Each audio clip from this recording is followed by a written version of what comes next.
माँ सिर्फ देना जानती हैं। मम्मी, आपका ये कुकिंग वाला शौक हमें बहुत महंगा पड़ रहा है। घर में सब कुक के हाथ का बना खाना खाते हैं, फिर भी आप अलग से खाना फेंकने के लिए क्यों बनाती हो? पता भी है कि इस तरह कितना पैसा खर्च होता है। अरे पर बहू, मैं तो सब रोहित के पसंद का खाना बनाती हूँ। मम्मी, वो सब मुझे बचपन में पसंद था। अब इतना तेल खिलाकर बीमार करोगी क्या? वैसे भी मैं पूरा समय कभी क्लाइंट तो कभी बॉस के साथ मीटिंग में रहता हूँ। इसलिए आप अपनी बर्बादी को मेरा नाम तो मत ही दीजिएगा। ये है पिंकी की सास निर्मला, जिन्हें सबको अपने हाथ का खाना खिलाना बहुत अच्छा लगता है, लेकिन राहुल और पिंकी को ये पसंद नहीं है। इसी के चलते वो निर्मला को खाना बनाने के लिए 10 बातें सुनाकर वहां से चले जाते हैं। मेरे मन में तो सिर्फ अपने बच्चों के लिए प्यार है, पर शायद अब उन्हें मेरी जरूरत नहीं है। मुझे गांव वापस चले जाना चाहिए। जहां एक तरफ निर्मला दोबारा गांव जाने के बारे में सोच रही होती है, वहीं उसका पोता परम अपनी दादी के शौक को प्रोफेशन में बदलने का आइडिया सोच रहा होता है। अगली सुबह निर्मला गांव वापस जाने के लिए कपड़े पैक कर ही रही होती है कि परम फोन लेकर दादी के पास पहुंचता है। दादी, आप कहीं नहीं जाओगी? अरे नहीं बेटा, मेरा गांव चले जाना ही ठीक रहेगा। इससे तुम्हारे मम्मी पापा की सारी दिक्कतें भी खत्म हो जाएगी।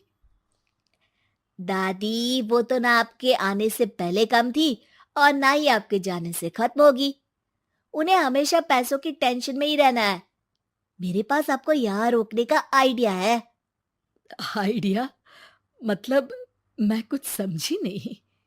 इस पर परम अपनी दादी को YouTube खोलकर उसके बारे में सब कुछ बताता है, जिसे सुन दादी कंफ्यूज हो जाती है। अरे बच्चे, तूने इस बुढ़िया के बारे में इतना सोचा, वही बहुत बड़ी बात है। देख, मुझे ये सब समझ में नहीं आता। तू मुझे जाने दे बेटा। अरे दादी, इसमें कुछ मुश्किल नहीं है। मैं हूं ना हेल्प के लिए। आप बस खाना बनाओ, और पता है, YouTube की मदद से आप अपनी स्पेशल रेसिपी लोगों को सिखा भी सकती हो। अच्छा, ऐसा भी हो सकता है? मतलब बस घर बैठे मैं दूसरे लोगों को सिखा दूंगी? सिर्फ कुछ लोगों को नहीं, पूरी दुनिया को सिखा सकती हो, और उसके लिए आपको सिखाने के पैसे भी मिलेंगे दादी। इस पर बहुत देर तक दादी को YouTube के बारे में समझाकर आखिर में परम उन्हें कन्विंस कर ही लेता है, जिसके बाद वो गांव जाने का प्लान कैंसिल कर YouTube चैनल शुरू कर देती हैं। हमने ये शुरू तो कर दिया, पर इससे कहीं रोहित और पिंकी को दिक्कत ना हो बेटा। दादी, वो आपके बारे में नहीं सोचते तो आप क्यों उनके बारे में इतना सोच रही हो? इसके बाद दादी पोता मिलकर खाने की वीडियो और साथ ही उनके ट्यूटोरियल की वीडियो बनाकर उन्हें YouTube चैनल पर अपलोड करने लगते हैं। सब खुशी से चल रहा होता है कि कुछ हफ्तों में ही पिंकी को इसकी खबर हो जाती है। हमारी पीठ पीछे घर में ये सब क्या चल रहा है? अरे मम्मी, आपको तो अपना टाइम पास करना है, पर उसमें मेरे बेटे का फ्यूचर क्यों खराब कर रही हो? पढ़ाई के टाइम आपके साथ किचन में लगा रहेगा तो फेल ही हो जाएगा ना। वैसे इस YouTube वाले के शौक के लिए आप जो फैंसी डिशेस बना रही हो, उसके पैसे कहाँ से आ रहे हैं? मम्मी, आपको हमेशा पैसों की चिंता ही क्यों लगी रहती है? और रही बात मेरी पढ़ाई की, तो आपसे ज्यादा दादी को उसकी चिंता है। इसीलिए मेरी पढ़ाई के बाद ही वो ये काम करती है। परम, अपनी मम्मी से बात करने का ये कौन सा तरीका है? और मम्मी ने पैसों के बारे में कुछ गलत तो नहीं पूछा? जब घर में हम दोनों कमाते हैं, तो ये पूछने का अधिकार तो है कि पैसे कहाँ इस्तेमाल हो रहा है। मम्मी का ये जानना जरूरी बनता है। पापा, आप अपनी मम्मी से कैसे बात करते हो, ये तो मैं देख ही रहा हूँ। तो आपके मुंह से ये बातें तो अच्छी नहीं लगती। और रही बात पैसों की, तो आप दोनों हर समय मुझसे दूर रहने के कंपेंसेशन में जो पॉकेट मनी देते हो ना, हम उसी से ये सब कर रहे हैं।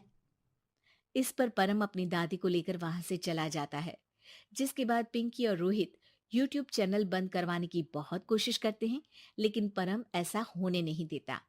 इसी तरह महीने बीत जाते हैं। पर चैनल का कुछ खास ग्रोथ ना देखकर निर्मला निराश हो जाती है। हम इतनी मेहनत करते हैं, फिर भी आज तक मैं तेरा 1 रुपया भी वापस नहीं कर पाई। अब तो रोहित ने तुझे पैसे देने भी बंद कर दिए और तेरी सारी सेविंग्स भी खत्म होने को आई है। बेटा, मुझे लगता है कि हमें ये सब बंद कर देना चाहिए। दादी, यूट्यूब चलने में मेहनत के साथ ढेर सारा सब्र भी लगता है। देखना, कुछ महीनों में सब सिर्फ आपको ही देखेंगे, और अगर फिर भी कुछ नहीं हुआ तो बंद कर देंगे। परम की बात से दादी मान जाती हैं और वो अपना काम जारी रखते हैं। अगले ही महीने पूरी दुनिया में लॉकडाउन लग जाता है, जिसमें सब घर में तो बंद हो जाते हैं, लेकिन साथ ही पिंकी की जॉब चली जाती है और रोहित के ऑफिस में भी ज्यादा अच्छे हाल नहीं होते। लेकिन वहीं लॉकडाउन के असर में निर्मला के सब्सक्राइबर्स और व्यूज बढ़ने लगते हैं। देखा दादी, मैंने कहा था ना, एक दिन सब आपको ही देखेंगे। अब तो आप बस रोज एक वीडियो अपलोड करो और जादू देखो।